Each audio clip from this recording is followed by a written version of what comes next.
Welcome back to another episode of Inside Richmond, the City's Pulse. I'm Lindsay Darnell, your host, and today I have Mayor Ron Oler joining me. Mayor, thank you. Thank you, Lindsay. Thanks for having me on again. Yeah. Richmond's doing a lot of great things, and momentum is definitely building if you drive downtown and see all the activities going on. Right. So actually, I wanted to kind of just go over briefly on our last episode. We had Dakota Collins and Roxy Deer on here to talk about Revitalize Richmond. We are going to kind of keep continuing that theme. We are going to start off to talk about the branding. We have been talking about this in the past. We are getting ready to roll out next month. We're just finishing up some little small details and training, going over a brand style guide.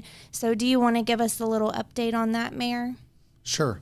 And to kind of recap, the whole idea of branding came out of the 2019 Comprehensive Plan, Richmond Rising. There were 6 goals in that plan, and the third goal was community identity, process, and procedures. And over the last 5 years, the process and procedures were rectified and improved. And now that we're finishing branding, the Comprehensive Plan refresh has a new goal, a new empty spot to do something new. So I'm excited, and all the goals that we had in the Comprehensive Plan, we've been working toward it. The entire city team, even before I was mayor, and I was just on council. So we've always been working toward this Comprehensive Plan, fulfilling what we discovered we can do better. And a lot of cities get a comprehensive plan, they put it on the shelf, but Richmond did not do that. And that just makes me so proud of our city. A city that really cares and wants to improve itself. And brand, back to brand, is more than just a logo. You know, it's a whole symbolic embodiment of all the information connected to our place. And it serves to create associations and expectations around those associations. This is a result of every interaction a user has with our place. So the whole brand is not just a logo. You're going to see the logo, but it's about economic development. It's about target audiences. It's about everything we aspire to become, everything we are and we aspire to become. So talking about economic development, what is your perspective on how branding supports economic development and community pride? So it creates a platform that we've lacked for a long time. It'll help us make decisions, address challenges. So it gives us a consistent representation of our city. It supports economic development initiatives by positioning us to compete for residents, business, and visitors. We have a growing sense of community pride that fosters collaboration with our people. We'll have success with reputation management by helping to shed some unfavorable perceptions. So the brand it's a process and a direction that we're heading to. You know, our goal was to have a brand, not just a logo, that people will love for the next 20 years. So it's unique and appeals to all ages. So there wasn't just one population. There were actually 4 different populations that we targeted through the whole process of meeting with stakeholders, businesses, surveys. So much went into it. It's incredible that we were able to early on identify our target audience, and I would like to talk about that. So when you create a brand, you need to know what you're branding, why you're branding. We knew it was a goal, and it's been a goal for a long time. And next step was to find out our target audience. So, of course, our first target audience was existing residents. You know, people who have lived in Richmond for a long time, possibly their entire lives. And we know that they care about, or we learned that they care about, a sage and dynamic community. They appreciate strong services and access to amenities and jobs. They care about good schools. They value great parks and prioritize access to health care. So knowing what that target audience means kind of led us to the next target audience, which are the emerging professionals. You know, we're a city with 5 colleges and universities, but I've said all along we really don't look like it, so we're trying to look like it. So emerging professionals, used to call them young professionals, but the new term's emerging because the individuals recently out of school, they're seeking employment opportunities, but they desire a city that offers both career prospects and a vibrant entertainment and cultural scene. They care about places to gather, such as coffee shops, restaurants, bars, music clubs. They have a preference for independent, locally owned businesses, and that Revitalize Richmond just connects into that and getting small businesses back in the first floor of all these buildings downtown. They care about ability to get around without a car, more so than I do. They want to walk, they want to bicycle, they want to hike, they want to run, jog. I'm at an age where my knees don't like to run anymore, but I appreciate the emergency professionals do. And there was a time when I was that. And there was a time when I played all the sports and even industrial league softball. But now I don't do that so much anymore. But I appreciate the emergency professionals need that environment. So we're targeting them too. They need easy access to recreational amenities such as parks. And then, of course, small business owners, the ones that are here and ones who are interested in coming here, that's our third target audience. So these can be residents and non-residents looking to build or grow a small business. They typically have a background in business. They're entrepreneurs. What they care about and what they want is a city government that understands and addresses their needs. And it's one of the reasons, back to that goal 3 from 2019, the process and procedures. We've streamlined so many of those. You can get your permit online. You don't have to come in and stand in line to get a permit for construction, for inspection. Do all that stuff online. Do it through technology. We're just trying to make everything easier and faster. They want proactive assistance in establishing and growing their business. So back to revitalize Richmond, the small business development coordinator who's just down the street in the Main Street Resource Center. Come and see John if you're interested in establishing a small business, or if you have a small business and you need a little bit of help, he can connect you to the resources. Of course, small business owners want access to a skilled workforce, so working with schools is hugely important. So the mayor's office, not only have worked with colleges, I'm working with Richmond on a lot of projects and a lot of initiatives trying to keep the schools engaged and keep the schools understanding what our workforce needs are. And lastly, our target audience, because we have such a rich history in the arts, we decided our fourth target audience are the creative types. These are individuals with an idea, a dream, a talent. They may be part of the creative class. They're skilled in their craft, but may lack experience in owning and running a business. So we're back to the small business help. They care about a strong network of like-minded individuals navigating the business world. They need affordable, unique spaces to create and showcase their art. They need supportive and understanding local government, and a community eager to buy their art, listen to their music, enjoy their food. So, as a birthplace of recorded jazz and all the other arts we have here, getting back to that, I think is hugely important. So one of the taglines we came up with in this whole brand is, Richmond is a place where art meets industry. So we want to be very supportive of the arts. We have the second oldest continual professional orchestra in the state. Just a lot of art history. We want to get back to an art future too, tied in with industry.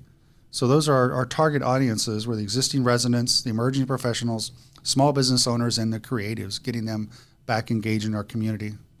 And what's a good way for the businesses and the residents to get involved in promoting this brand? Of course, use it when it's finally released. We release pieces of it, but there's going to be a color palette. So if your business or your organization is thinking of changing its logo, if you match the city's color palette, this is a community brand, not just a city's brand. We want the community to adopt this. So I'm bringing in an outside firm to look at the city with fresh eyes. They found all these color palettes that really tell the history of the city, but also the future of the city. So even the logo itself is a bridge. It's a bridge from the history to the future.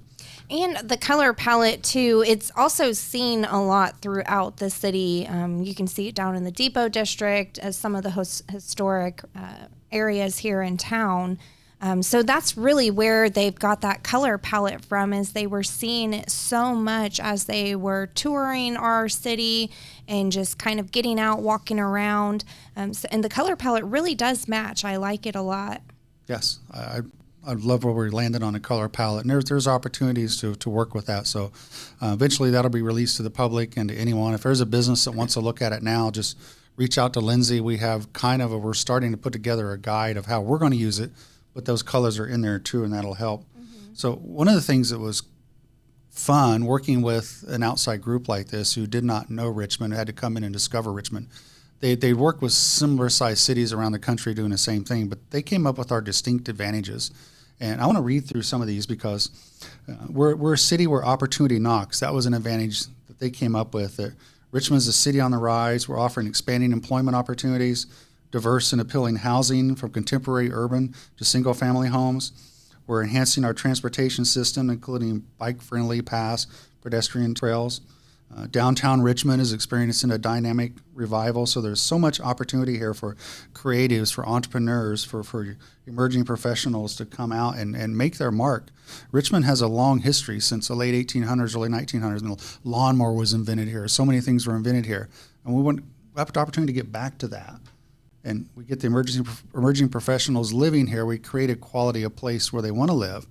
Then and the creatives, and stuff will happen again. New stuff will be created here that we can't even imagine. Talking about that, there is a lot of things happening behind the scenes, not just that the city's doing, but the EDC, the Wayne County Area Chamber of Commerce. When you're talking about small business owners, they have a program, if you're a member with them, for interns to come in and help. And this will also give the interns experience and kind of say, do I want to go in this direction with this profession, or do I want to go this way? But there is a lot of growth, and this brand is going to be the road to growth within our city. Oh, it is. And it helps that we have one of the distinct advantages we have is our options. We're ideally positioned at kind of the crossroads of connectivity and accessibility. We're easy proximity to major urban centers, Dayton, Cincinnati, Indianapolis. So countless experiences. You can go to a baseball game, you can go to a football game, a basketball game.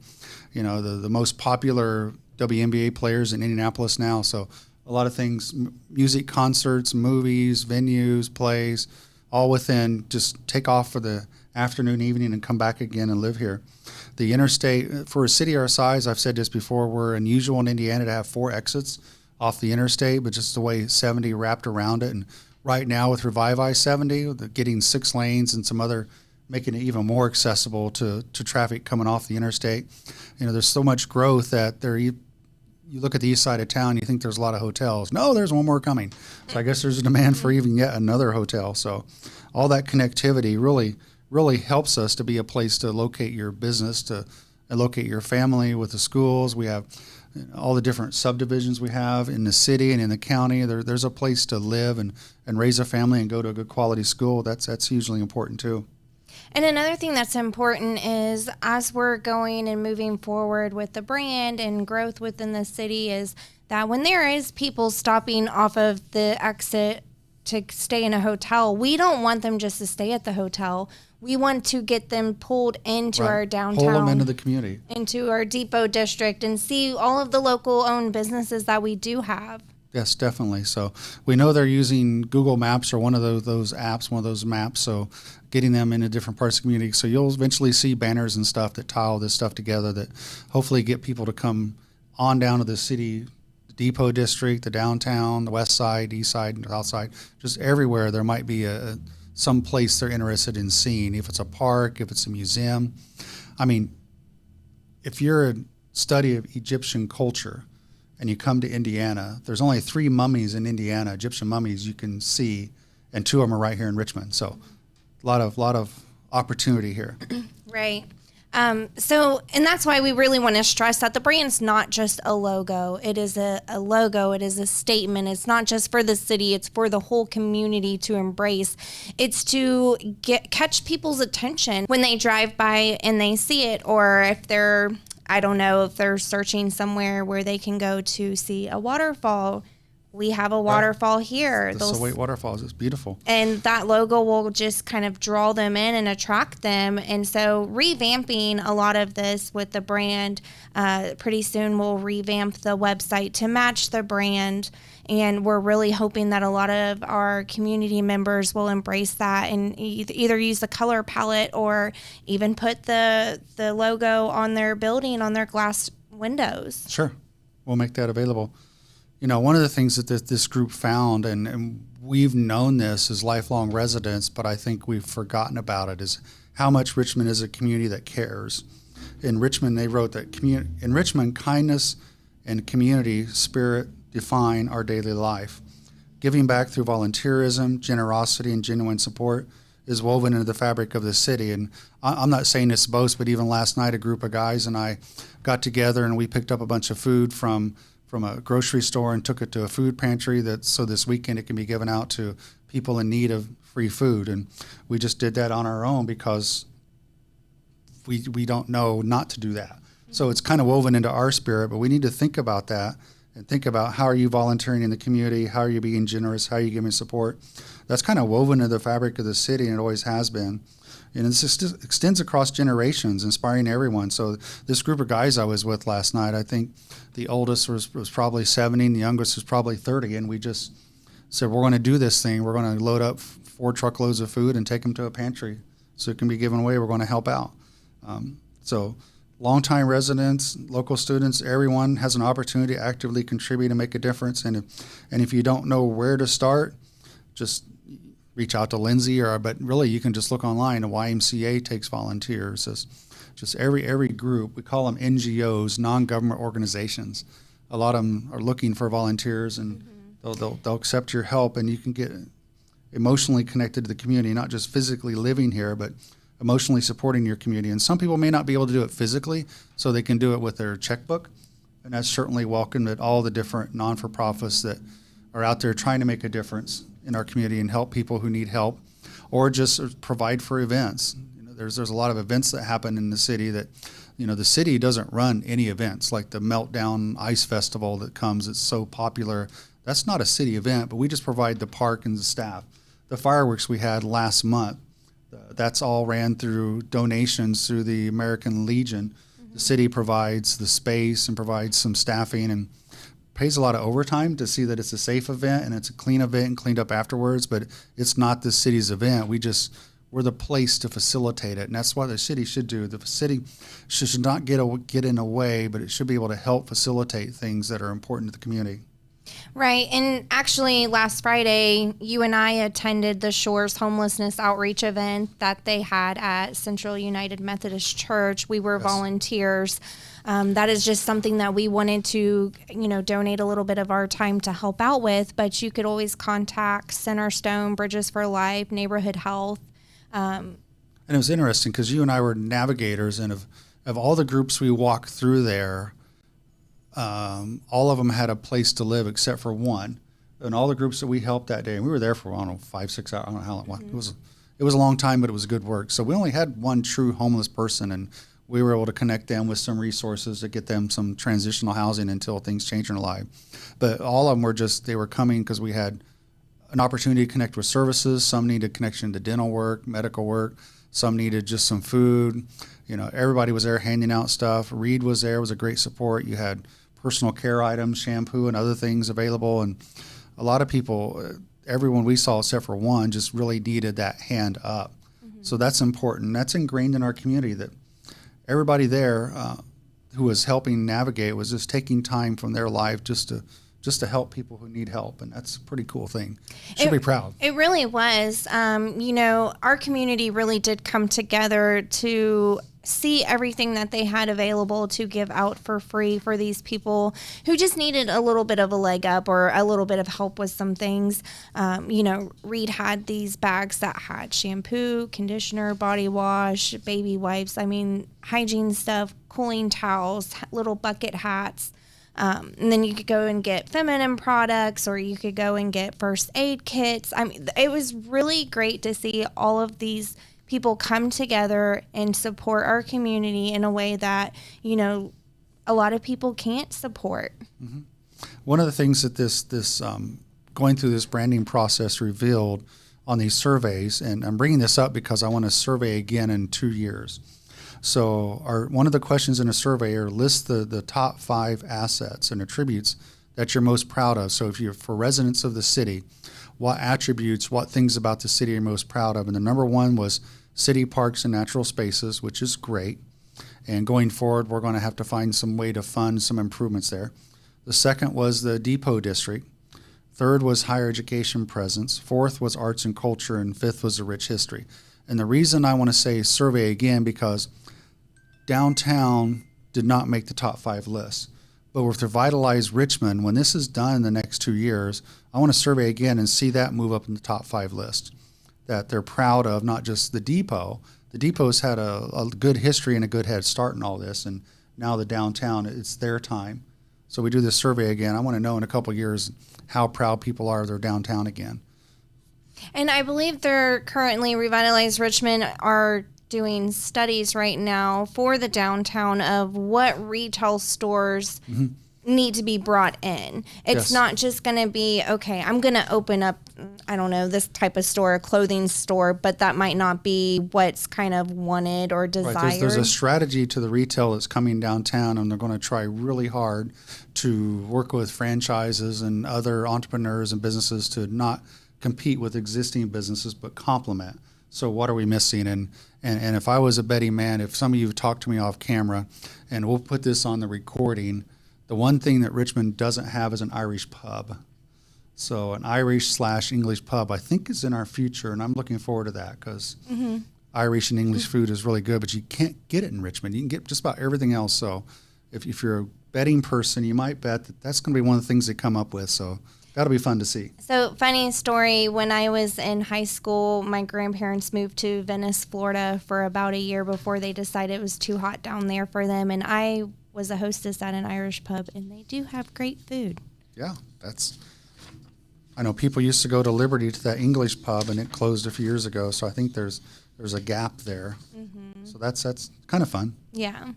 And then also with the comprehensive plan, this was in the previous comprehensive plan. Now we're doing goal number 3. Yes, we're doing a refresh now. So since this is checked off of the last comprehensive plan, which I believe was in 2019. Yes. We are going to be replacing the community identity with quality of place. Yes. So that is the next important thing that we need to start working on is quality of place within the city of Richmond.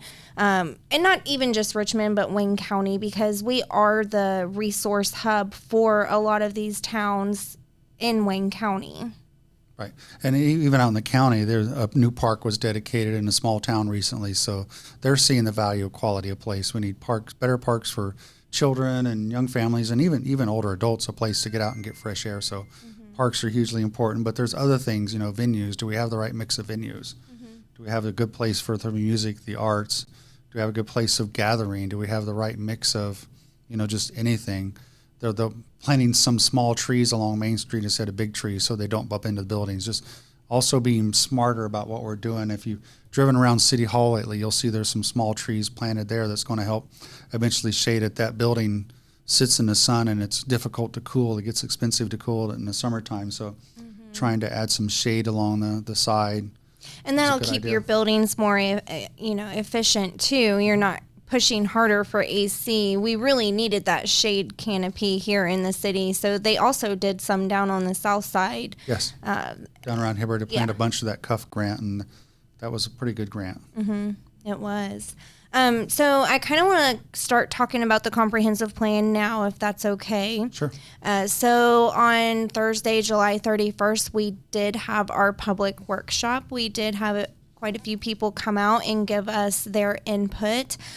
So about some of the projects or the previous comprehensive plan, what needed to be changed, what was more important now. So we got a lot of good feedback from that. One thing I do want to note is transportation was one of the major, things that they wanted to see us kind of push to impress, which we are. We've had some meetings. We're going to be coming up with a transportation master plan. We had Matt Keller on here a couple months ago that was talking about that. Also, let's talk about the airport. They received a grant. Yeah, a lot of people forget about the Richmond Municipal Airport, but a lot of businesses use it. Individuals use it for general aviation, but a lot of business jets fly in and out of there for businesses in the city or just as a stopover. So that airport was built in 1945 as part of a relief for Wright-Patterson Air Force Base for training fighter pilots. And then the war ended fairly quickly. So that terminal building is a block building and it's not ADA compliant. For the last 60 years, we poured a lot of money into it trying to stabilize it, but it's time for a new terminal. So our U.S. Representative Jefferson Shreve was proud he serves on the Transportation Committee. He was able to help us secure a grant from the FAA for a design and engineering. So that was awarded. So now they're going through the design and engineering process for a new terminal building, a terminal building that will be more welcoming. We've heard from some of the businesses that come into town and they want to meet with people that they'll land their plane there, which is great, and we have good fuel prices, but then they have to, of course, commute into another office space or a building space because they can't really meet there. So having the ability to have some meetings right there at the terminal is hugely important to them and hugely important for the growth of the city.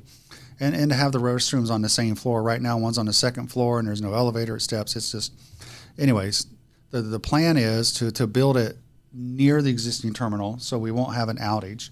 So have a new terminal building. So our next phase, once the engineering and design work is done, we're going to use that to submit an actual building grant to the FAA.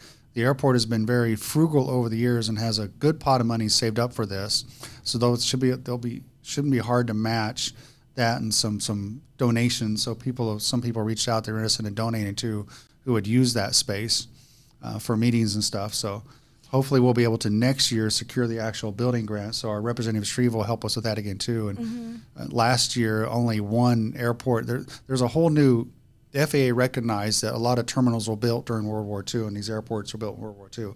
So nationwide, they set up this grant program to replace some of these aging terminals. And last year, only one terminal building was replaced in Indiana through the grant, and that's over there in Lafayette. So our U.S. representative and people in Washington kind of agreed it's time for this side of the state to get a terminal building. So we're very hopeful we'll get that next year, and that'll make some great improvements. So while we were there, I was kind of just looking on the wall, and you would be surprised at how many people and famous people that has actually flown into our Flew airport. in there, gave speeches, Frank Sinatra, just everybody. So it's incredible. Alabama, there's a whole wall of photographs. So if you ever want to see a little piece of history, that wall in the hallway coming in, and the terminal's open Monday through Friday, 8 to 5, I'm guessing, or something like that. Yeah. We have a small staff, and it's a general aviation airport, so the terminal's not open year-round and 24 hours. It's open during the day, but it is kind of fun to just drive down there and see some of those pictures and see, wow, these people stopped at Richmond. I mean, you go to the depot and you can learn about some of the presidents and other people who stopped on the trains and came to Richmond and gave a speech or a presentation. But there's a lot of celebrities and other people who actually flew through the Richmond airport either to refuel as a stop cross country, or they actually stopped and gave a speech there. It's kind of fun. Yeah, there was one picture I was looking at and said Dave Thomas, and I was like, is that the Wendy's guy? Beth was like, yeah, and I was like, I thought so, but I haven't seen him, and he's passed away now, but he used to be on the Wendy's commercials all the time when I was a kid. But that was kind of interesting, and Papa John's, he was there. It's just a bunch of people. I can't remember all of them. So yeah, I can't either, but there is a wall full of pictures. We have an opportunity. So as Richmond's growing and we have all this industrial park activity going on, and even Blue Buffalo is owned by General Mills now, so their corporate jet will fly in. I don't know how often, and then they'll go to the plant. But every now and then there's a time when they just want to stay there and have a meeting there, and we should offer that opportunity for them to do that. Yeah, I agree. So major priorities that are being addressed in the refresh is definitely quality of place. We have the parks, we have economic development, land use, transportation, housing and neighborhoods. And neighborhoods, yes. So those are the ones that we're focusing on. We'll have another meeting soon. We did have a stakeholder meeting for, it was for quality of place and then for land use. And so we made sure that we invited a lot of key players within the community that either deal with quality of place or deal with land use. So we had some realtors there.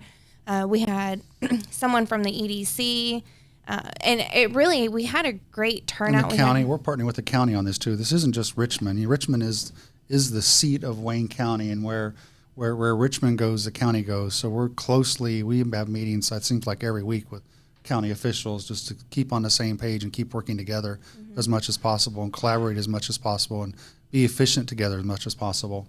Right. But like the land use and development, so we're all in agreement where we should have housing and where we should have industrial parks and that kind of stuff.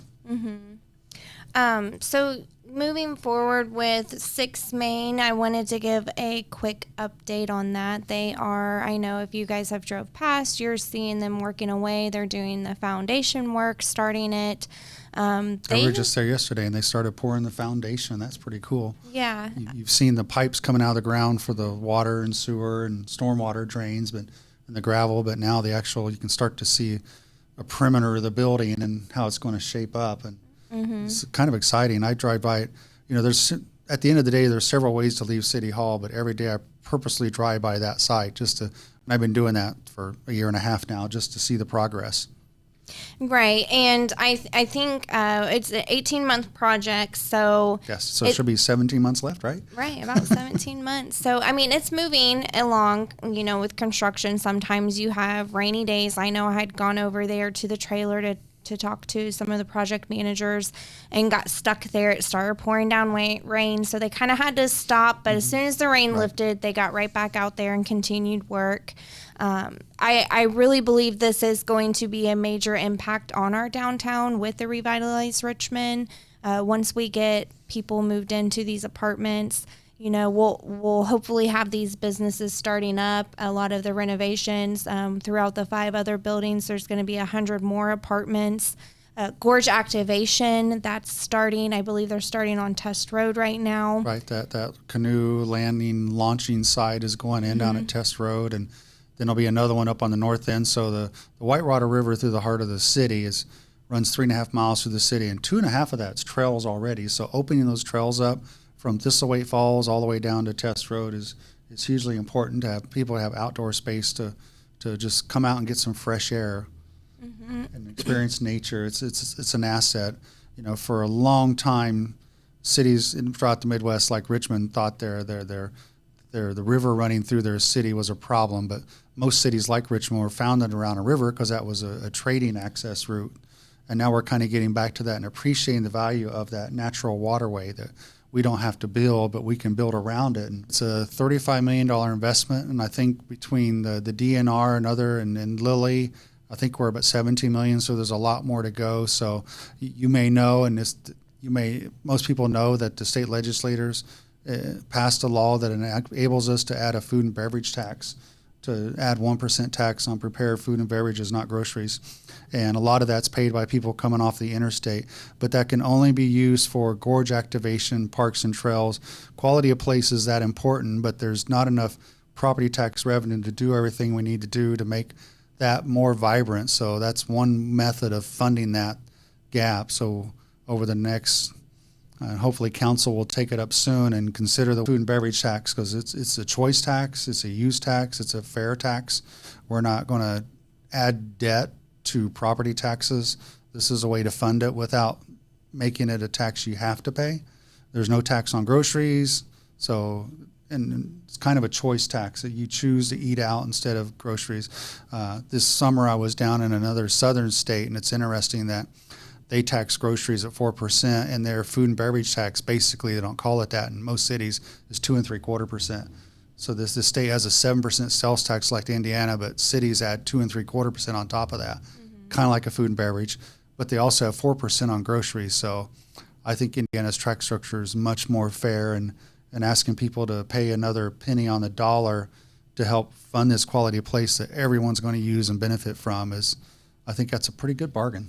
Yeah, I was kind of going through the Gorge Activation master plan, and they're wanting to do zip lining, canoeing, and we don't have anything like that. Rock walls. There's a boardwalk, so there's even accessibility. There's a boardwalk planned along the river, so someone in a scooter or wheelchair will be able to access side of the river, which you really can't do now. And I think there was some tree houses too, like little tree house shelters that you could probably rent out for a birthday party or whatnot. And a new music amphitheater. We have a lot of events in historic Star Jeanette building, which is hugely important to our city, but it's not a great venue for music if you've been there. It's echoey, it's rough. So there is a plan on that grass to the south, way down there, to have a grassy outdoor performance area and have a little amphitheater where the weather's nice. We have Elstro Plaza downtown, and that's a small music venue. And we have Glenn Miller Park, the band shell at Roosevelt Hill, and that's a huge music venue. So this one will be kind of a medium size, and I think it'll work out well. And especially there's parking down there, and there's accessibility, and it's along the Cardinal Greenway, so it's at the end of 67 miles of rails to trails. So it's a good place to do something like that. Right, especially with the events that are held down there. There's a few events that get held down there, and they utilize the outside plus the Star Jeanette building. But once this Gorge Activation's done, it's going to be gorgeous. It's going to really attract more people to come down there and actually have fun doing something. You're not going to have to travel. I think a lot of people go to Brookville to do the canoeing or rafting. I do know that there is canoeing, I believe, at Middle Fork Reservoir. Yes, you can canoe and kayak there now. Kayak now. Bring your own for no cost, or rent the ones that the parks has out there. And I think it's only about $8. It's not expensive, Yeah, no, and it's not. good exercise. Kayaking's good exercise. Yeah. So, Mayor, is there anything else that you want to talk about or give an update on? Just ask the people to stay engaged. I mean, everybody says, I can't find about events happening, but if you follow the city's Facebook page, the city's social media, and if you follow other avenues, yes, we have some, Western Wayne News does a really good job. It comes out once a week, so that's a good way to follow what's happening.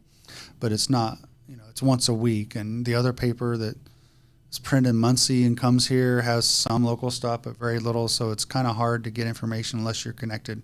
So just stay connected to everything the city has. Watch this podcast, share this podcast. I think we're doing really good things here, and if you haven't noticed, you can do this on other formats. You don't have to watch us on YouTube. Your Amazon Echo devices, you can just listen to it. You can listen to it when you're driving in your car, your Apple podcast, all these places you can listen to this podcast. You don't have to sit and watch a video. So I know I'm working in the office sometimes, and the last podcast I wanted to hear what Dakota and Roxy had to say. So it was just playing in the background while I was doing a bunch of paperwork.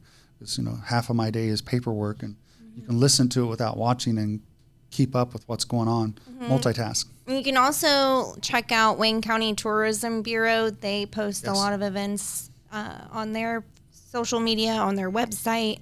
Also, I wanted to kind of give you guys kind of a call to action. So we have been posting our government meetings. You can either watch them online, or you can come to the council chamber and, provide feedback when it's time for open discussion. And so really get engaged with the community. I know I've seen a lot of your guys' comments on things that you have concerns about. So we really want to invite you to come to, if it's planning or zoning appeals, or the Historic Preservation Commission, Common Council, Board of Works. If there's anything that you guys might have a concern about, just come down and show up, listen to the meeting, express your concerns, or you can contact me. I can get you in contact with whoever might be over that project that you kind of want more information about. So just get involved with the community and stay involved. Very good. Yes, this is your community, not ours. We're just here to facilitate improvements. Yes. That's our goal. Mayor, I want to thank you for joining me today. Thank you. I'm glad to be here. Yes. So it's good to be back. Yep. We'll have you back on in a few more episodes. Okay. That's it for Inside Richmond, the City's Pulse. Make sure to join us next time.